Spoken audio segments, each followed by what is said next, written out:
Hello friends, today we will discuss about the remaining portion from the spinal cord injury chapter. Okay, so first we will see the clinical manifestation. In clinical manifestation we will see the spinal shock.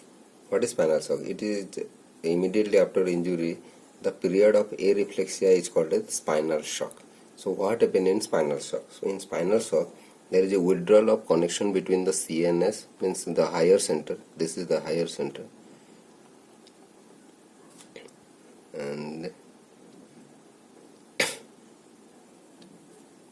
this is the spinal cord. Okay, so if this is the injury level, the level of injury, then there is a disconnection between the higher center and the below the level of lesion. Okay, so which leads to the loss of motor function, sensory function, and the loss of reflexes below the level of lesion. Okay, the loss of motor, sensory, and reflex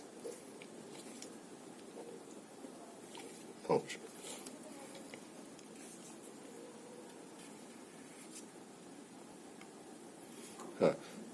With the absence of all these reflexes below the level of lesion, also there is absence of plantar response,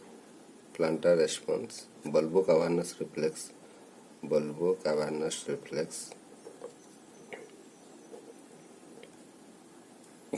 okay, and also loss of DTR below the level of lesions, cremastic reflex. So basically it takes almost several days to several weeks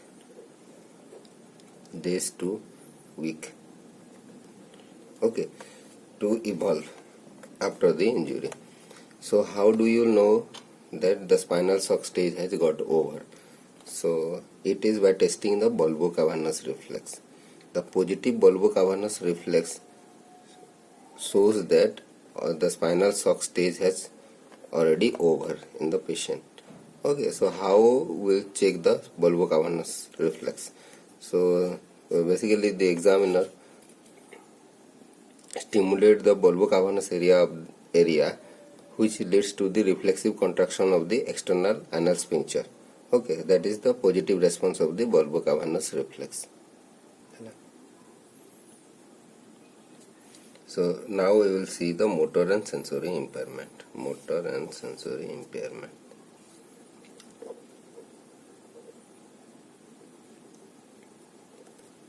Okay, the injury to the spinal cord leads to the damage of the corticospinal tract,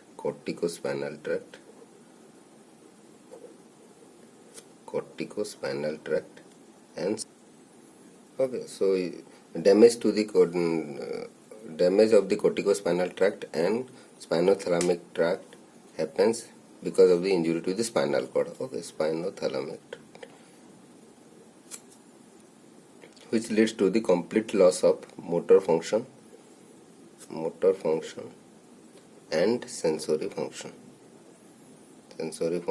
below the level of lesion. So already in my first video I have told about how the different varieties of syndromes I have told of the anterior cord syndrome, posterior cord syndrome, central cord syndrome, okay, and Kodai-Ikuna syndrome also I have told. So just to one more so once again I am repeating all this syndrome. How does it happen? Okay.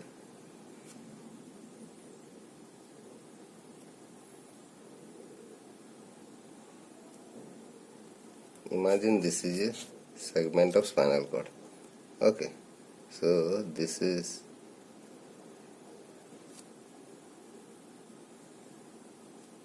this dotted area is the posterior column of the spinal cord. This is the posterior column of the spinal cord, which function is sensory function. Okay, and this is the lateral column of the spinal cord.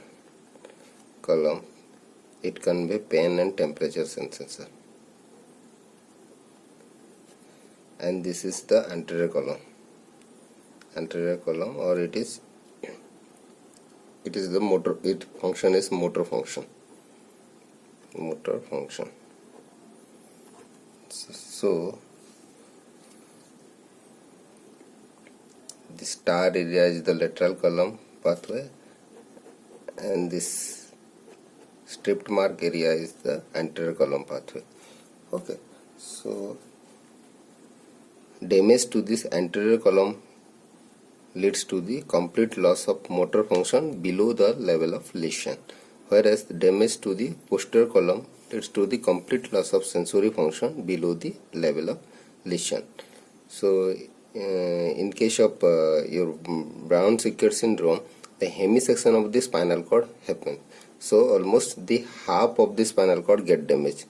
So the remaining half, so in this half of the spinal cord damage, so there is a loss of sensation, ipsilateral side, so sensation below the level of lesion, then the motor function also loss below the level of lesion, and there is a contralateral loss of pain and temperature, because the lateral spinothalamic tract moves, crosses to the opposite side after moving 1 to 2 segments on the same side. Okay, so okay, third we will see autonomic dysreflexia.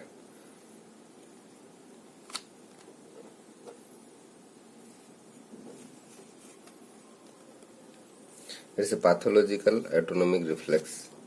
It's a pathological autonomic reflex occur in lesion above T6 level. Okay, pathological reflex and occurs, it is above this T6 level lesion. This T6 level lesion is the outflow of, okay, above the sympathetic splanchnic outflow. So what happened in the autonomic dysreflexia? In autonomic dysreflexia, it produces an acute onset of autonomic activity from noxious stimuli below the level of the lesion. So what happened when the noxious stimuli from the below the level of lesions reach to the, this is the higher center, and this is the spinal cord, this is the level of lesion. Okay, from here if the noxious stimuli reach up to this region, so it won't be able to pass the injured area. Okay, this is the injured area. So this stimuli produces mass reflex response. Okay, mass reflex response, which leads to the increase in the blood pressure. Okay, but in case of in normal cases, what happen, the stimuli, the increase in the blood pressure stimulate the receptor in carotid sinus or arch of aorta, which sends stimuli to the vasomotor center, which send a inhibitory stimulus first. Thus increase in blood pressure stimulate the receptor in your carotid sinus and arch of aorta, which sends okay, so increase in the blood pressure send stimulus to stimulate the receptor of the carotid sinus and arch of aorta, which send information to the vasomotor center. Okay, which again send the inhibitory response to the periphery to regulate the peripheral resistance. Peripheral resistance means it is the diameter of the diameter of the vessels. Okay, it regulates the diameter of the vessels to maintain the blood pressure of the patient. But in case of the spinal cord injury, what happens? This inhibitory response does not crosses the injured area. Okay, so the upper part get regulated, the blood pressure is regulated on the upper part, means above the level of lesions, and the lower part blood pressure remains as same, which is a life-threatening situation. So for that reason it's required urgent medical support. Okay, urgent medical support is required for this condition. So what are the stimuli exactly? What are the stimuli? The stimuli are basically the urinary retention, bladder or kidney stone, bladder infection, or irritation of the urethra, okay, or bed sores. Okay, so what is the treatment of the autonomic dysreflexia? So in autonomic dysreflexia, the person has to, means the concerned clinician has to examine the catheter, whether it is blocked or any tight dresses or any other irritating stimuli below. Okay, so this is, so if the catheter is blocked or it is clamped, then you have to remove it immediately.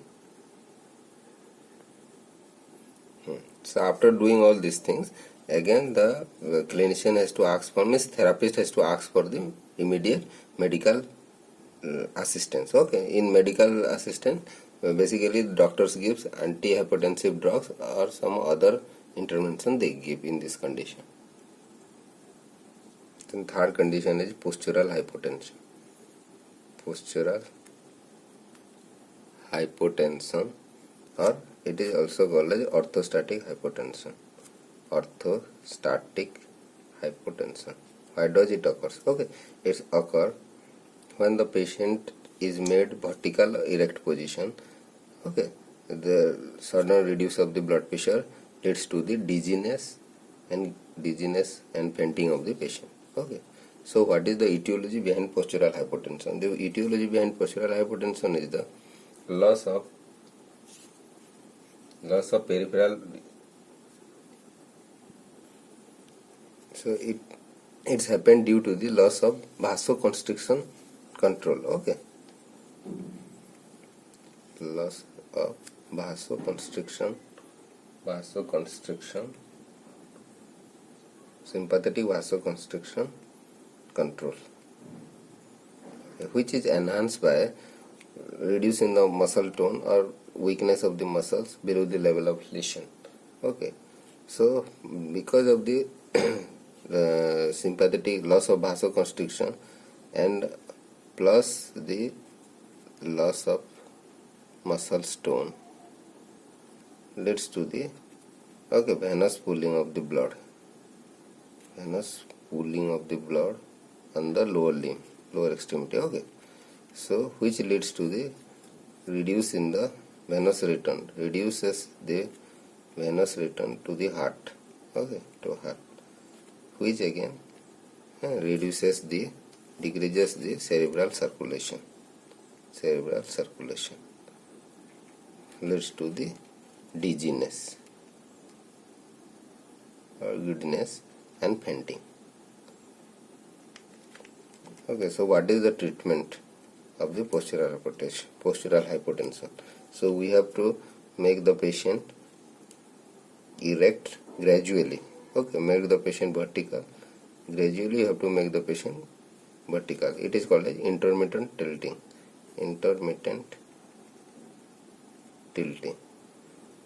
Okay, and also we have to use the abdominal binder.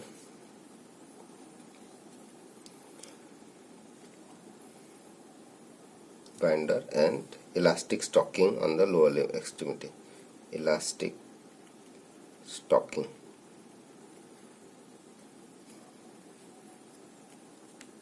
Okay, and also we have to need assistance of the medical management,